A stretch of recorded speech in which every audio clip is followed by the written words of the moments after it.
Pernah dengar kisah tenggelamnya kapal wisata di situ Cikaret? Atau cerita-cerita mistis yang sering diangkat influencer? Kali ini, Aspektainment datang langsung ke sumbernya, berbicara dengan orang yang melihat langsung peristiwa dan sempat melakukan evakuasi korban tenggelamnya kapal wisata situ Cikaret. Aspektainment juga mengunjungi bangunan-bangunan yang katanya angker, melihat sendiri bagaimana mitos ini mempengaruhi roda ekonomi di sekitar dan membuat tempat ini menjadi sepi.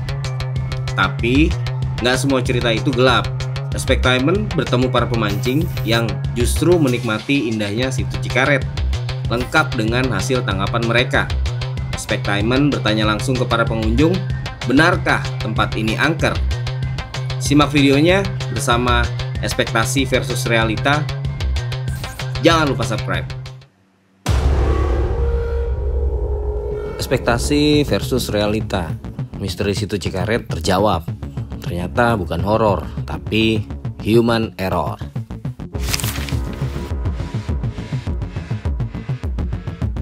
Banyak yang bilang situ Cikaret itu angker.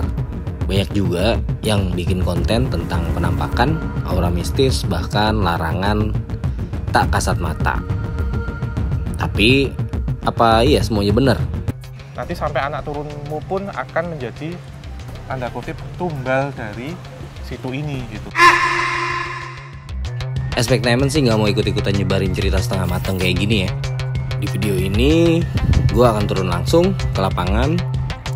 Gue akan cari tahu kebenarannya bareng Bang Mahdi, sosok yang udah jadi saksi hidup berbagai kejadian yang bikin situ Cikaret ini viral. Dari cerita viral 2 orang meninggal sampai spot-spot yang katanya keras, semua kita telusuri di sini. Guys, assalamualaikum guys. Bareng kita Aspektainment. Sebenarnya ini menjadi polemik ketika kita mau bahas masalah situ Cikaret. Gue sendiri sama Aldi adalah orang yang tinggal di wilayah situ Cikaret. Tapi yang terjadi adalah pemberitaan-pemberitaan atau influencer-influencer ini pada bikin narasi horor. Sebenarnya apa sih yang terjadi? Ekspektasi mereka ketika mendatangi lokasi ini itu horor. Realitanya bagaimana? Kita cek, kita tanya sama ahlinya gimana kondisi situ Cikaret saat ini. Aspektainment, jangan lupa subscribe.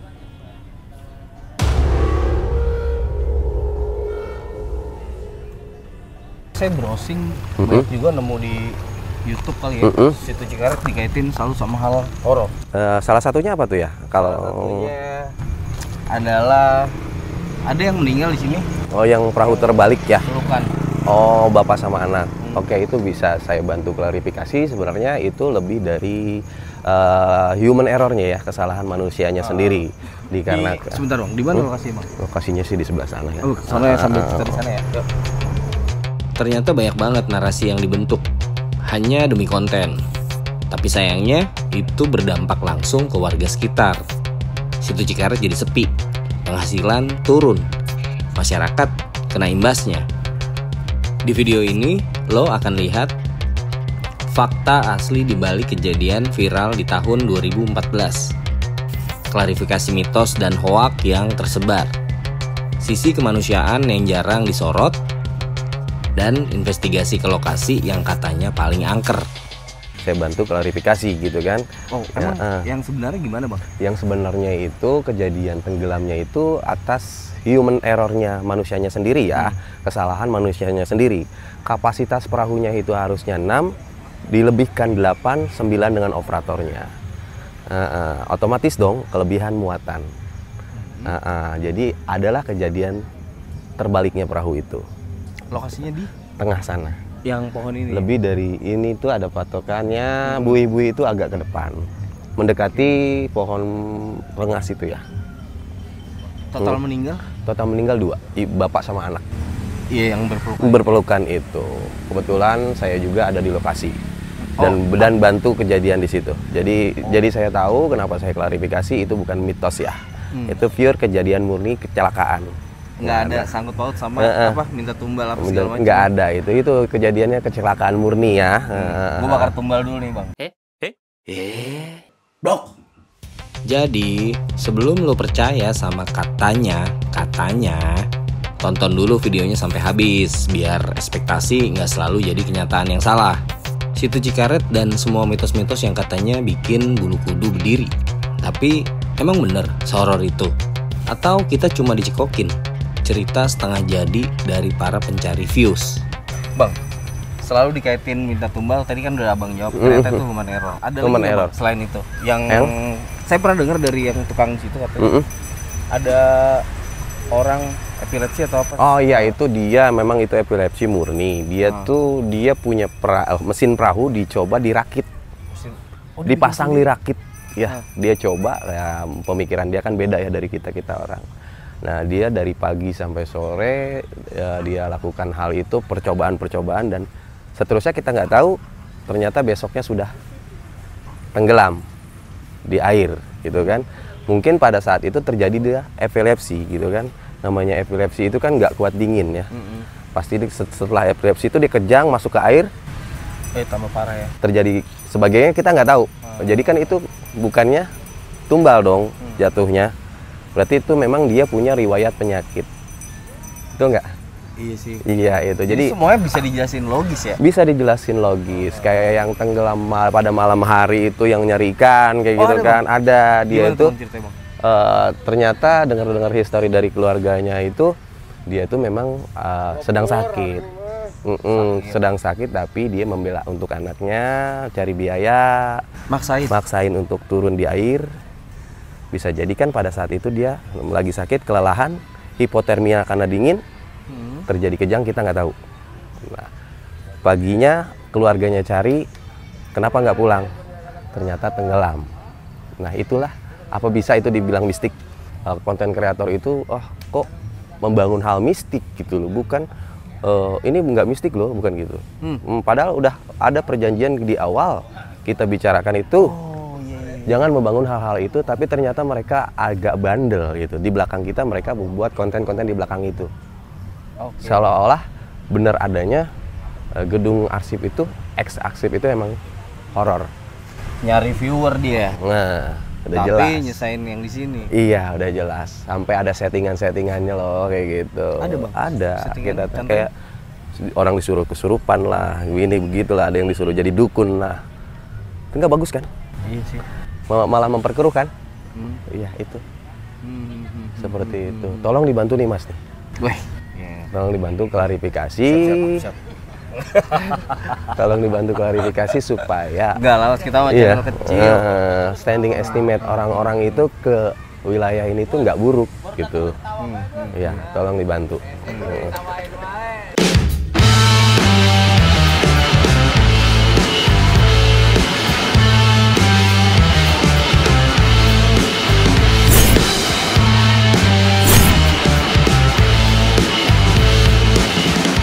Tempat ini bukan cuman sekedar danau. Situ Cikaret dikenal sebagai tempat penuh mitos dan cerita horor yang makin kesini makin liar. Katanya angker, katanya mistis, katanya penuh misteri. Tapi siapa yang nyebarin itu semua? Dan apa benar segelap itu kenyataannya? Tidak hanya di Situ Cikaret, tak jauh dari tempat kami berdiri terdapat sebuah tempat di mana sosok Korin para korban, baik korban kecelakaan di situ sendiri maupun kawasan sekitar terjebak di dalamnya. Ini yang sering dikaitkan dengan hal-hal yang mistik ya, padahal sebenarnya enggak kok. Tadinya apa ini bang? Tadinya perkantoran ya. Sebelumnya di bengkel. Sebelumnya ini tuh yayasan jemaah haji dan tidak digunakan lagi, digunakan terus oleh perkantoran-perkantoran umum. Sebelum adanya kantor dinas mempunyai kantor itu singgah dulu di sini. Singgah peralihan. Sementara yang sekarang Pemda itu sudah punya kantor banyak ya. Dulunya belum ada. Singgah di sini dulu. Banyak kantor-kantor itu. Dari ujung ke ujung semuanya. Nah, cerita yang sebenarnya itu kan, ini adalah kantor peralihan kan. Kantor peralihan. Tapi dibumbuin sama. Dan kalau mau tahu sebenarnya ex gedung arsip itu bukan yang ini. Ex gedung arsip itu yang sebenarnya yang ada di sana. Itu lebih murninya itu gedungnya di sana. Itu yang namanya gedung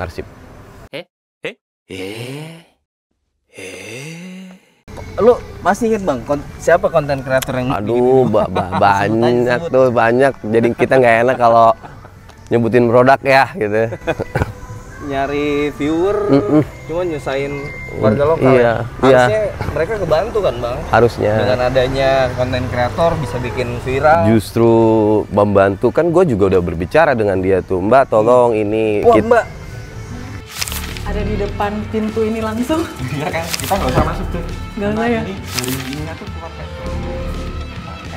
Oh my god, ada bunyi. Iya. Oh my god, ada bunyi, serius. Aduh, tolong yang terakhir ya, yang terakhir. Mbak tolong dibantu, kita di sini sedang membangun yang namanya wisata gitu kan, wisata kuliner untuk masyarakat setempat. Tolong dibantu untuk pemikiran banyak orang yang sudah menonton channel-channel YouTube yang tentang horor-horor sebelumnya gitu. kita hidup di zaman ketika satu video bisa ngerubah persepsi satu kampung.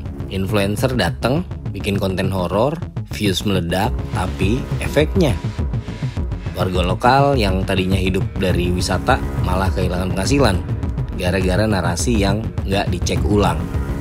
Semua cerita yang katanya serem satu-satu dibantah sama Bang Mahdi. Katanya sih penampakan, padahal itu cuman efek cahaya dari motor lewat. Katanya banyak korban nyebur nggak jelas, padahal mayoritas karena human error. Kayak nggak bisa berenang atau main sembarangan. Gue penasaran juga sama ini. Ketika tahun ini banyak konten kreator yang nonton ini, terus mereka pengen bikin tapi serem-serem lagi. Wah, kalau itu udah ditolak, bukan mentah-mentah lagi, udah sangat ditolak, apalagi sesepuh di sini ya, orang-orang tua ya, ulama-ulama di sini menolak hal-hal seperti itu. Kita datengin lokasinya yang katanya paling gelap dan paling keras nih, di bawah pohon gede, sunyi banget, gelap banget, tapi ternyata biasa aja bro. Gua mancing, nggak ada yang narik, nggak ada suara aneh, apalagi penampakan. Lebih ke ngantuk sama nyamuk sih jujur. Oke, nggak dapat mancing, tapi nggak apa-apa. Setidaknya gue udah ngebuktiin gue di tempat paling pojok di situ Cikaret dari plang nama situ Cikaret. Noh, kalau lo nggak percaya.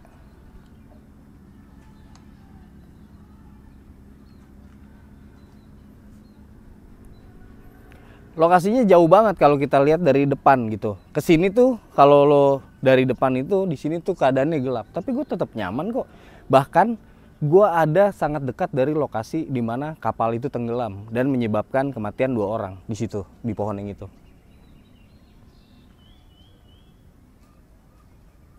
Nah, pertanyaannya, ekspektasinya adalah di sini hal-hal bikin gak nyaman banyak dibumbuin sama narasumber atau dari influencer. Sebenarnya mereka harus datang ke sini dan mungkin coba mancing kayak gue, biar mereka tahu di sini tuh nggak kayak gitu. Ekspektasinya apa, realitanya seperti apa. Balik mancing lagi. Terus soal kejadian viral yang katanya ada 2 orang misterius, setelah ngobrol sama Bang Mahdi nih, ketahuan kalau itu ternyata terjadi di tahun 2014. Penyebabnya perahu wisata yang kelebihan muatan, bukan karena makhluk halus, tapi karena nggak patuh SOP. Oke guys, jadi akhirnya kita mendekat ke lokasi di mana banyak mitos beredar. Mitosnya mereka yang mengalami kecelakaan itu tenggelamnya di sini. Tuh. Memang secara logik udah dijelasin sama, bisa dibilang kuncen di sini tadi ya.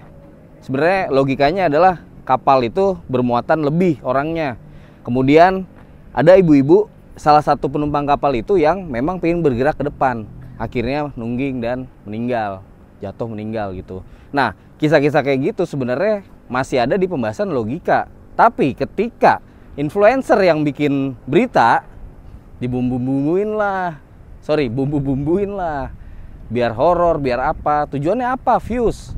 Nggak gitu juga, karena kalau lo paham di lokasi ini banyak mereka yang bergantung dari sini secara ekonomi gitu. Ada orang memang yang berpenghasilan dari mencari ikan, ada juga yang buka warung. Kalau pengunjungnya sepi, gara-gara lu kacau juga sih, ya kan?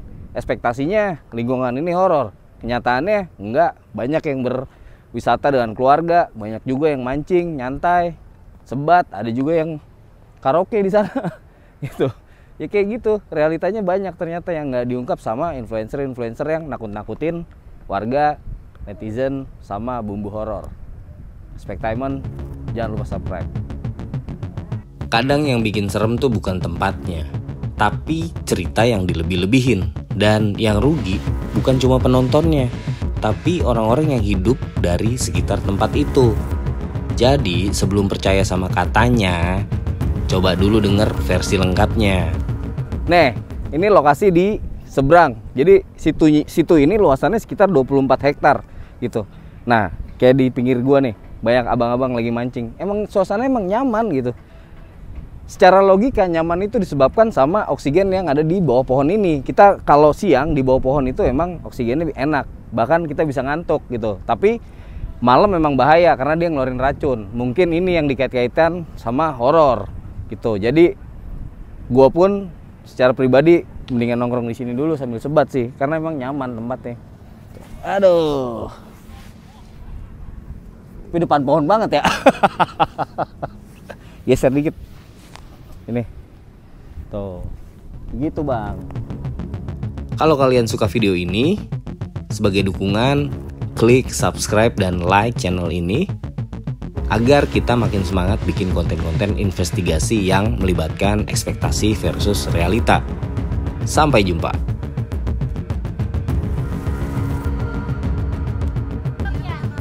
Almira. Almira nyaman nggak di sini?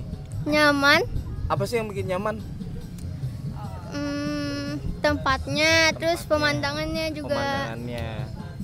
Oke, sama keluarga ya? Iya. Iya. Oke, terima kasih banyak. Ya, Selamat terima kasih. berrekreasi ya. Terima kasih. Ya. Bang, boleh? Dengan siapa, Kak? Tika. Kak nyaman di sini, Kak? Ajak keluarga nyaman? Nyaman, Nyaman ya? Adem apa lagi Kak kira-kira? Nyamannya karena apa sih? Suasananya sih. Suasananya. Di adem juga. Soal mitos-mitos? Apa tuh? Mitos-mitos ini angker horor gitu? Enggak tahu tuh, enggak Aman dengar. ya? Oke. Ya. Kakak, terima kasih ya, Ya, Kak. sama-sama. Dadah. Enak nggak? Enak gitu. Jangan dong. Ya. Bang, dengan siapa, Bang? Dengan nama Farel. Dengan Pak. Kalau mau Oke. pegang boleh, Bang. Boleh. Bang, lu udah lama mancing sini, Bang?